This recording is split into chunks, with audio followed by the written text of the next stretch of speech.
ପ୍ରାଥମିକ ବିଦ୍ୟାଳୟ ପଡ଼ିଆ ଭିତରେ ସୁସଜ୍ଜିତ ରଙ୍ଗମଞ୍ଚ। ସାଧାରଣତନ୍ତ୍ର ଦିବସ ଅବସରରେ ସାଂସ୍କୃତିକ କାର୍ଯ୍ୟକ୍ରମରେ ପରିବେଷଣ କରାଗଲା ନାଟକ ସ୍ୱଚ୍ଛ ଭାରତ।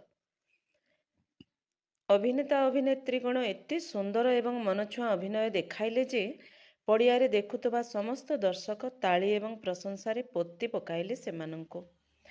ନାଟକ ସରିଗଲା ପରେ ସମସ୍ତେ ଫେରିଗଲେ ଯେଝା ଘରକୁ। ତହିଁ ପରଦିନ 10ଟାରେ ବିଦ୍ୟାଳୟ ଖୋଲିଲା। ଶିକ୍ଷକ ଶିକ୍ଷୟିତ୍ରୀ ଏବଂ ଛାତ୍ରଛାତ୍ରୀମାନେ ଆସିଲେ।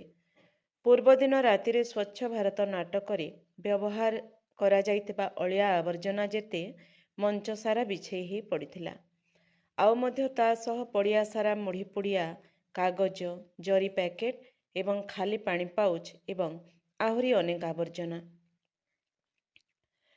ବିନା କାହାରି ନିର୍ଦ୍ଦେଶରେ ସ୍କୁଲର ଛୋଟ ଛୋଟ ପିଲା ସବୁ ଝାଡ଼ୁ ଓ ଡଷ୍ଟବିନ୍ ଧରି ଲାଗି ପଡ଼ିଲେ ମଞ୍ଚ ଏବଂ ପଡ଼ିଆଟା ସାରା ସଫା କରିବାରେ, ନିର୍ବିକାର ଏବଂ ନିବିଷ୍ଟ ଭାବରେ।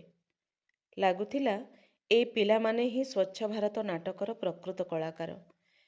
ମାତ୍ର ସେମାନଙ୍କ ପାଇଁ ତାଳି ମାରିବାକୁ କୌଣସି ଦର୍ଶକ ନଥିଲେ।